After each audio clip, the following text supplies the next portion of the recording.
তোমাদের একটা ফানি গল্প শোনাই। তো যাদের মন খারাপ আছে অবশ্যই মন ভালো হয়ে যাবে, এটা আমি কথা দিতে পারি। যদি হাতে কয়েক সেকেন্ড সময় থাকে তাহলে আমার গল্পটা শুনে যেতে পারো। তো ছেলেটার নাম সুঙ্কু। তার সমস্যা একটাই, সে ইংরেজিতে কথা কইবারই পারে না। কিন্তু ম্যাডাম তো রেগে মেগে পুরো আগুন। সুঙ্কু, তুমি যদি কালকে ইংরেজিতে কথা বলা না শিখতে পারো, না শিখে আসো, তাহলে কিন্তু তোমার খবর আছে। তো সুঙ্কু তো ম্যাডামের এই কথা শুনে ভয়ে ভয়ে বাড়িতে গেল। আর পরের দিন সুঙ্কু যখন স্কুলে আসতেছে, তখন অনেকক্ষণ আসার পরে দেখতেছে একটা ছেলে একটা মেয়েরে বলতেছে কলে, হ্যালো ডার্লিং। তখন সুঙ্কু বলল, এই তো পাইছি রে, এটাই তো ইংরেজি। হ্যাঁ রে আল্লাহ, এত সহজ কথা আর আমি শিখতে পারি না। যাক, এটা আমি মুখস্থ করে নি। তো সুঙ্কু মুখস্থ করে নিল, হ্যালো ডার্লিং।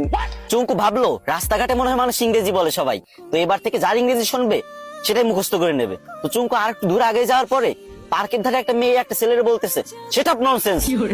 তো চুঙ্কু বলবে, এই তো আর একটা ইংরেজি পাইছি, সেটা ননসেন্স। এটা শিখে নিল। চুঙ্কু তো মহা খুশি, ভাবতেছে মনে মনে, কি রে, আমি দুইটা ইংরেজি শিখে গেছি, আজকে তো ম্যাডাম আমার কিছু কইতে পারবে না।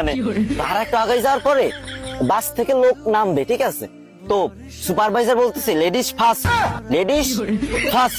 তো চুঙ্কু ভাবছে যে এই তো শিখে ফেলছি 3 নাম্বার ইংরেজি, 3টে ইংরেজি শিখে ফেলছি, আমি তো পারি না ইংরেজি, 3টে ইংরেজি একসাথে শিখে ফেলছি, ম্যাডামরা তো যাই ফাটাই দেবো পুরো। তো চুঙ্কু তো মহা ভাবসাব নিয়ে পুরো নায়ক শাকিব খানের মতো হাঁটতে হাঁটতে স্কুলে চলে গেল। স্কুলে যাবার পর যখন ম্যাডাম ক্লাসে আসলো, তখন সবাই দাঁড়ায় বললো, গুড মর্নিং ম্যাম। তখন চুঙ্কু তো ইংরেজি শিখছে এবার। তো চুঙ্কু কি বলবে? চুঙ্কু বললো, হ্যালো ডার্লিং। এই কথা শুনে ম্যাডাম তো পুরো রাইগে মেগে ফায়ার। ম্যাডামের কান, নাক, চোখ, মুখ সব জায়গাতে আগুন বেরোচ্ছে, আরো কোন জায়গাতে যে আগুন বেরোচ্ছে কোনো ঠিক নাই, ঠিক আছে।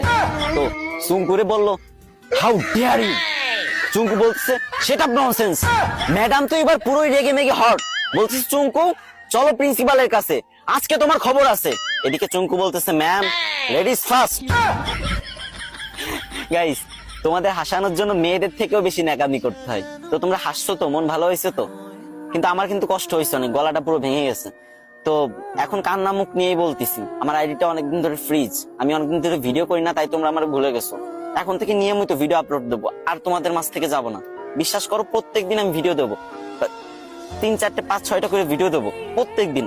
তো প্লিজ তোমাদের কাছে একটা দাবি, ছোট ভাই হিসেবে এই ভিডিওতে একটা শেয়ার করে দিবা ভিডিওটা। না মানে তোমাদের হাসালাম, এখন কান্না মুখ নিয়ে বলতেছি, যদি একটা শেয়ার করে দাও অনেক খুশি হবো ভাই। শেয়ার করে একটা কমেন্ট করো যে আমি শেয়ার করছি, আমি দেখতে চাই যে কারা আমার ভালোবাসে।